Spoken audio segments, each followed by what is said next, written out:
Uvracha et Tizku Leshanim Rabot, Neimot Vetovot. Au lendemain de Pessah, on pourrait se poser la question, est-ce que Pessah nous a traversé ou bien est-ce qu'on a traversé Pessah? Quelle est la différence? Si on dit que Pessah nous a traversé, c'est que forcément on a changé, on s'est amélioré. Pessah, c'est le plein de Emouna, c'est le plein de Hakaratatov, comme on le sait, et c'est le plein bien sûr de mitzvot. Mais lorsqu'on dit que Pessah nous a traversé, c'est que pendant les 8 jours de Pessah, dans la Hamida, alors on a demandé à Hachem Ve'asienu Hachem Elokenu, Akadosh Baruch Hu, fais-nous grandir, fais-nous monter de niveau. C'est ce qu'on appelle cette fête, la fête de Pessah, qui nous permet justement d'atteindre des niveaux qui ne sont pas les nôtres, et que Hachem nous permet pendant cette fête justement d'y arriver. Et donc Rabotai, c'est bien sûr pendant ce grand moment que les Béné Israël alors vont continuer à se préparer pour arriver justement au but qui est Shavuot, de recevoir la Torah comme il se doit, à condition bien sûr de se préparer comme on va l'expliquer. Alors Rabotai, on sait que dans la paracha de cette semaine, on en profite malheureusement, c'est ce qu'on a vécu cette semaine. On va le dire tout de suite. La paracha nous dit que lorsque les 2 fils de Aharon sont niftarim, Akadosh Baruch Hu a envoyé un feu qui les a consumés, qui les a tués. Nadav Va'avihu, les 2 grands tzadikim qui ont dépassé, imaginez, le niveau de Moshe et Aharon. Et donc, ils sont niftarim. Alors le verset nous dit Kol bet Israël yivku et aserefa asher saraf Hashem. Tous les béné Israël vont pleurer justement de ce que Hashem a fait, comment de tels tzadikim qu'on a pu perdre. Et malheureusement cette semaine, alors on a perdu un des Gdolé Ador, un des grands de la génération, nul autre que Rav Meir Mazouz, Zecher Tzadik Livracha. Alors c'était bien sûr pour nous une référence. C'était un des Gdolim qui maîtrisait la Torah, qui maîtrisait la Avoda comme il se doit au niveau des Midot, qui connaissait tout le dikdouk de la Torah, toute la grammaire. Et donc, c'était vraiment une de nos grandes références en Torah. Il nous a quittés et sur cela, Chazal nous disent que Kaché mitatam shel tzadikim ki srefat bet elokenu. Alors, on a comparé justement le fait que des tzadikim, lorsqu'ils disparaissent, c'est comme si on avait brûlé le Bet Amikdash, tellement que la peine est grande, et c'est pas uniquement la peine, c'est la perte. Lorsque le tzadik est sur terre, alors il fait vivre toute sa génération. Lorsqu'il disparaît, qui c'est qui peut prendre sa place? Qui c'est qui pourra le remplacer quelque part? Et donc, ce Talmid Chacham en question, Rav Meir Mazouz, alors c'était bien sûr un Sefer Torah qui était Chai, un Sefer Torah vivant. Il était Harif ou Baki, il était tellement aiguisé au niveau de son esprit. C'était une des personnalités les plus intelligentes de notre génération de loin. Et il a eu le mérite de former des centaines de Talmidim, mais pas uniquement leur enseigner, que ces Talmidim deviennent eux-mêmes des grands Talmidei Chachamim. Et donc, j'ai entendu, parmi les choses qu'on a entendues cette semaine, un de ces grands Talmidim a raconté qu'une fois, il est arrivé chez le Rav avec son neveu. Et son neveu, qui était à un âge de 10, 11 ans comme ça, alors il avait du mal à étudier la Torah.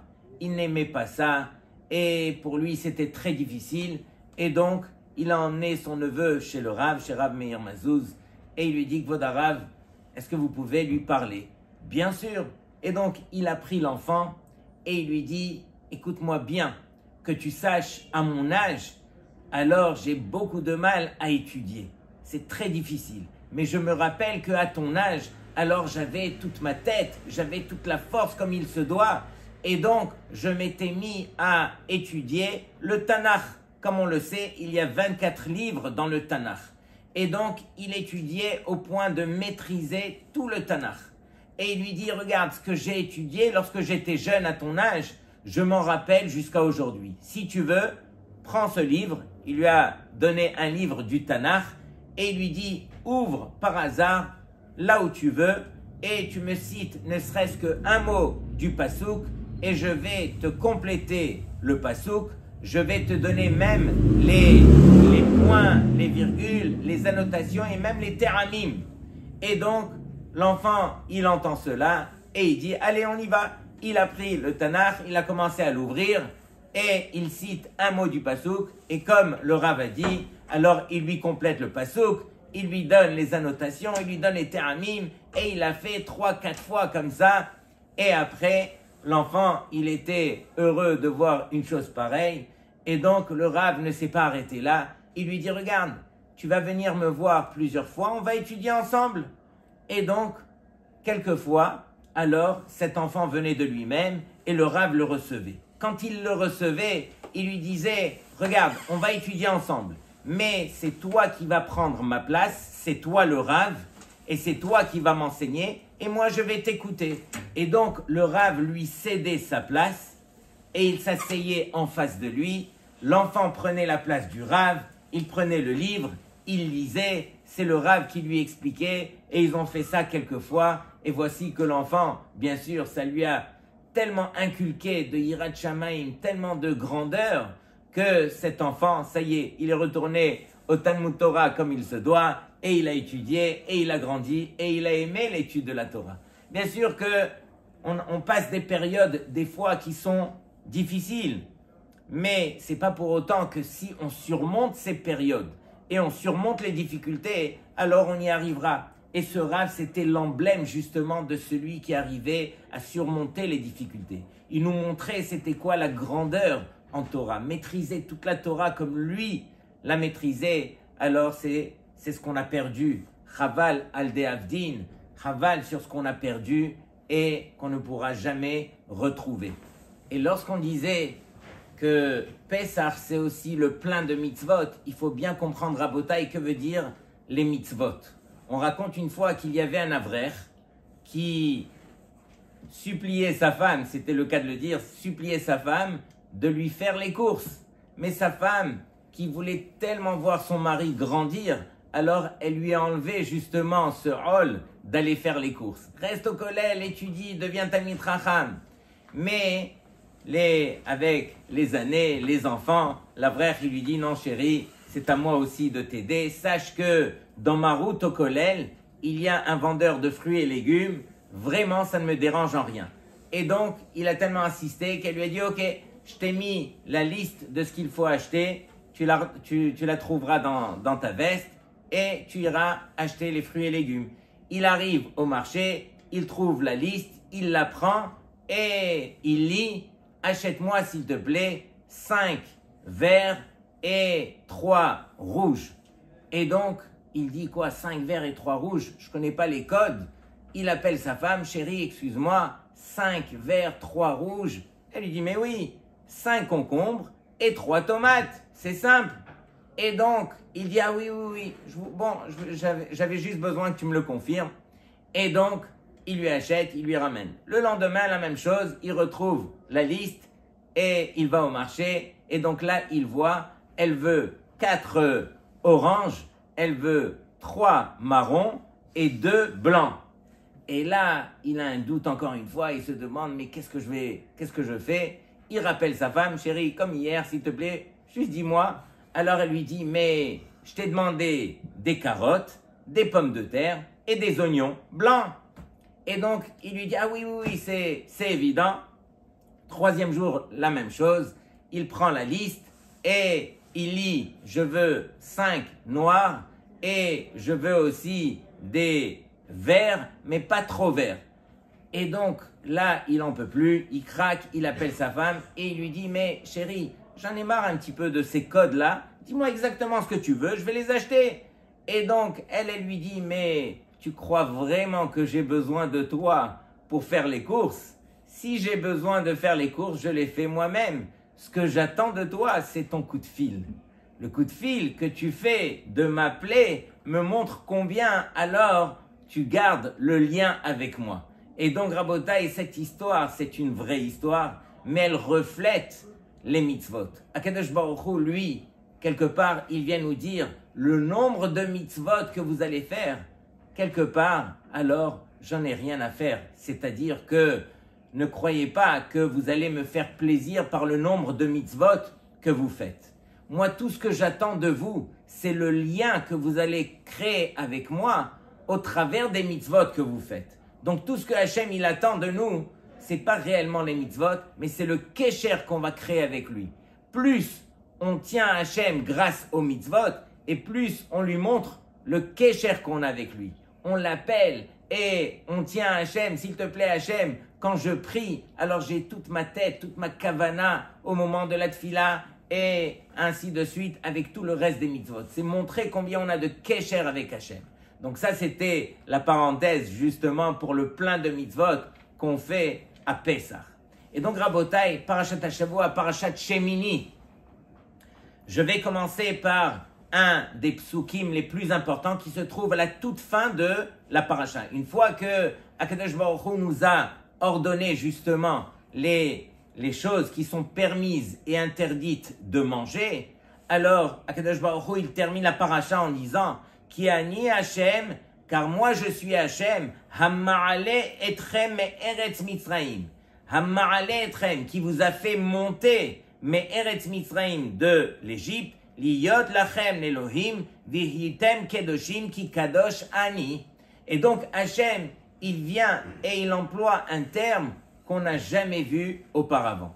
En général, lorsque Hashem nous parle de Eretz Mitzrayim, il nous parle Hotzeti etrem Eretz Mitzrayim, que je vous ai fait sortir de Mitzrayim. Que veut dire ici le terme de Hamma'ale etrem, qui vous a fait monter justement de Mitzrayim? On n'a pas l'habitude de voir un terme pareil. Et donc, Rashi, il explique, il nous dit comme ça. Almenat shetekabelu mitzvotai he'eleti etrem. Afin que vous puissiez recevoir mes mitzvot, alors je vous ai fait monter de niveau. Quelque part, Hachem nous a accordé un niveau de noblesse qui nous permet justement d'accomplir les mitzvot. Quel est ce niveau de noblesse? Écoutez bien ce qui est écrit à la suite. Tana deve Rabbi Ishmael. On a enseigné justement au Beth Midrash de Rabbi Ishmael, il m'allait lo he'eleti et Israël mi Mitzrayim. Si je n'avais pas fait monter les béné Israël mi Mitzrayim d'Égypte, ela bishvil she'en mitam'in bishratzim kishar umot dayam. Si ce n'était que pour justement différencier les béné Israël des autres peuples en leur donnant justement ces lois de ne pas manger les shratzim entre autres, les reptiles et tous les animaux qui sont impurs, alors ça valait la peine pour moi de vous accorder toute la Torah uniquement pour cette paracha. Rabotai, ça veut dire tellement long. Sachez que ce qu'on mange, on devient ce qu'on mange. Et donc, tous ces animaux, tous ces klalim, toutes ces règles que Akadosh Baruch Hu nous a accordées dans cette belle paracha de Shemini, c'est justement pour que les béné Israël puissent obtenir ce rang de noblesse pour pouvoir accomplir la volonté d'Hachem, les mitzvot, etc. Et donc, Rabotai, le Midrash nous dit que parmi tous les animaux impurs, il y en a un qui reviendra et qui redeviendra kasher à la fin des temps. Quel est cet animal? Celui qu'on appelle le Hazir. Hazir, mais la Gemara n'ose même pas l'appeler Hazir. Hazir du mot Hoser. Hoser, il va revenir pour redevenir kasher. Et la Gemara, elle l'appelle Davar Acher. Davar Acher, c'est une autre chose. Elle ne veut même pas l'appeler par son nom. Et pourquoi? Parce que, comme on le connaît, le Hazir, il est tellement maous, il est tellement dégoûtant. Vous savez, c'est quoi un Hazir? C'est celui qui vit dans la boue, qui mange dans la boue, qui plonge dans la boue. Et donc, il est tellement sale, il est tellement dégoûtant, il est tellement bas comme animal. Et donc, la question, elle est, mais tu n'as choisi que le Hazir pour justement nous motiver qu'à la fin des temps, c'est cet animal qui redeviendra kasher. Tu aurais pu choisir des animaux un peu plus nobles, comme par exemple le gamal, le chameau. Le chameau, au moins, il a un des deux signes de kashrut. Il rumine, c'est vrai qu'il n'a pas les sabots fendus. Ou bien le arnevet, le lapin, il est tout mignon. Lui aussi, il rumine, mais il n'a pas les sabots fendus. Et donc, pour qu'il soit kasher, il faut qu'il y ait les deux signes. Pourquoi est-ce qu'on a choisi Dafka le Hazir, Rabotai? écoutez bien ce que le Zohar nous dit. Le Zohar, il nous dit que le chazir, lui, c'est vrai qu'il va dans la boue et il ne peut pas, c'est plus fort que lui. Mais quand il est dans la boue, alors il se dit, j'aimerais avoir la force de pouvoir m'en sortir. Il a quelque part ce ratson, cette volonté de pouvoir sortir et essayer de rester à l'extérieur. Mais il n'y arrive pas. Tant qu'il est sur terre, alors il est attaché à cette boue et il se remet dedans, le malheureux, et il n'arrive pas à s'en sortir. Akadosh Baruch Hu, lui, qu'est-ce qu'il regarde? Il regarde uniquement le ratson de cet animal, la volonté de cet animal de s'en sortir. Il va conserver cette volonté et à la fin des temps, il permettra justement à ce chazir, grâce à sa volonté, de pouvoir s'en sortir et de redevenir kasher. Contrairement aux autres animaux, même ceux qui n'ont qu'un signe de kashrut, comme ceux qu'on vient de citer, le gamal et le harnevet, alors eux, ils s'imaginent qu'ils arrivent à se suffire uniquement de ce signe de kashrut. Ils n'ont pas la volonté, justement, de s'améliorer, de changer. On a ce qu'on a et on se suffit de cela. Pendant que, justement, pourquoi est-ce que je vous cite cette histoire de Hazir? Il y a tellement de belles choses à quoi discuter dans la paracha. Mais, Rabotai, c'est pour nous rappeler à l'ordre, c'est pour nous parler à nous. Quelque part, malheureusement, on peut ressembler à ce Hazir. Chacun d'entre nous, on a sa propre boue. Il y en a pour qui la boue, alors elle se traduit par les smartphones, Internet, co. Il y en a pour qui c'est l'argent. Il y en a pour qui c'est le kavod, le kaas, toutes ces mauvaises midotes, etc. Et il n'en manque pas, Rabotai, de boue sur terre. Mais le principe n'est pas de faire comme le Hazir, n'est pas uniquement de s'en sortir à la fin des temps. C'est de s'en sortir sur terre. Lorsque vous êtes malheureusement plongé dans votre boue que vous avez choisi, alors vous avez l'obligation de garder cette volonté qui est de vous en sortir et de rester à l'extérieur de cette boue et de ne pas ressembler justement à ce Hazir et de réussir sur terre justement ce que le Hazir n'arrive pas à faire. Et donc, Rabotai, on se doit de se prendre en main. On n'a pas le choix. On est venu sur terre pour justement se battre. Et donc, on était en train d'expliquer justement que dans cette belle paracha, alors on voit que Aaron Avinu, nul autre que le second après Moshe, le grand frère de Moshe, il a perdu ses deux fils Nadav va Abihu. Et donc, quelle était la réaction de Aaron? Vaïdom Aaron. Aaron s'est tu, n'a rien dit, a accepté comme un tzaddik de sa dimension peut accepter. Et donc, Rabota, ici déjà, je parlais de la fin des temps. Alors, dans cette belle paracha, il y a un des korbanot qu'on reverra aussi à la fin des temps, qui est le korban Toda. Le korban Toda, comme on le sait, c'est un korban qui vient pour remercier Hachem. Et ce korban, du fait qu'il vient pour remercier, alors on sait qu'à la fin des temps, il restera, parce que combien on se doit d'apprendre à remercier Hachem. Et comme vous le savez, aujourd'hui, on n'a pas, bien sûr, la possibilité d'offrir les corbanotes, mais on a la possibilité justement d'agir comme les corbanotes. Et parmi tous les corbanotes, ce korban Toda, alors on le retrouve justement dans la Hamida. Et où dans la Hamida? Dans la Hazara de la Hamida. Le Abou Daram dit, comment se fait-il que le Shaliach Tzibour, qui nous acquitte justement par toutes les brachot de la Hazara, comment se fait-il que lorsqu'il arrive au Modim, alors il ne nous acquitte plus? Chacun a l'obligation de faire son propre Modim. C'est le Modim des Rabbanan que chacun fait au moment où le Shaliach Tzibour arrive au Modim. Alors la réponse du Abou Daram, elle est toute simple. Parce que chacun a l'obligation de remercier Hachem de sa propre façon. Chacun a l'obligation de remercier Hachem de façon personnelle. Et donc, personne ne pourra le faire à notre place.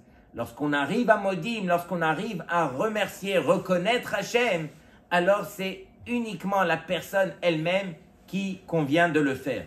Et comment est-ce qu'on remercie Hachem? C'est de reconnaître justement tout ce que Hachem nous fait. Quelqu'un qui a de la reconnaissance, et comme on l'a dit au départ, on a pris le plein de reconnaissance à Pessah, c'est uniquement de la sorte qu'on arrivera à remercier Hachem. Comment est-ce que Aaron Avinu, Aaron HaKohen, justement, il a pu arriver à ce niveau de Vaïdom Aaron, de se taire au moment où ses deux fils, ils ont été consumés, justement, et aux yeux de tous, à un moment de Simcha par excellence. Rabotai, c'était Yom Hashemini, c'était l'inauguration du Mishkan pour la première fois, c'était le moment où Rosh Chodesh Nissan était couronné de 10 couronnes, c'était vraiment l'effervescence, la joie extrême dans le clan d'Israël, et à ce moment-là, ses deux fils sont niftarim, et lui a eu cette présence d'esprit de ne pas réagir, au contraire de faire la volonté d'Hachem. Et sur cela, alors on dit que Aaron, lui, avait été imprégné justement de la reconnaissance au point de remercier Hachem pour chaque détail. C'est Hachem qui sait comment est-ce que ce monde doit réagir, doit se comporter, et donc à nous d'être uniquement ceux qui pourront témoigner des choses que Hachem a jugé de faire. Et donc on voit que Moshe Rabbeinu, il demande à Aaron, Kachlecha egel ben bakar le hatat ve'ay le'olat emimim ve'akrev lifnei Hachem. Et donc, on a demandé à Aaron, s'il te plaît Aaron, vas-y, prends ce egel ben bakar. Et pourquoi il va prendre le egel? Justement pour montrer combien est-ce que Hachem lui avait pardonné du het à egel. Parce que Aaron, lui, il se sentait mal dans toute cette histoire. Il ne savait pas si réellement Hachem lui avait pardonné. Aaron, comme on le sait, a fait partie du Het HaEgel et il s'en voulait pour autant. On lui a demandé par allusion, emmène justement ce Korban Egel ben Bakar qui vient représenter ce Egel qui a été emmené par les Béné Israël sous forme de faute. Et Aaron, ne crains pas, ne crains rien. Sache que je t'ai choisi à toi pour emmener le Egel parce que toi tu as fait partie justement du Het HaEgel, et c'est par cela que Akadosh Baruch Hu, il va montrer qu'il t'a pardonné à toi, comme il a pardonné à tous les Béné Israël. Regardez la grandeur aussi d'Hachem, qui est prêt à pardonner les Béné Israël pour une faute des plus graves, à un moment des plus graves dans l'histoire, lorsque justement ils venaient de recevoir la Torah. À ce moment-là, alors ils se sont révoltés contre Hachem de la pire façon. Et Akadosh Baruch Hu, il a quand même trouvé le moyen de les pardonner. Et une bonne reprise à tous, qu'on se prépare comme il se doit pour Shavuot Be'ezrat Hashem.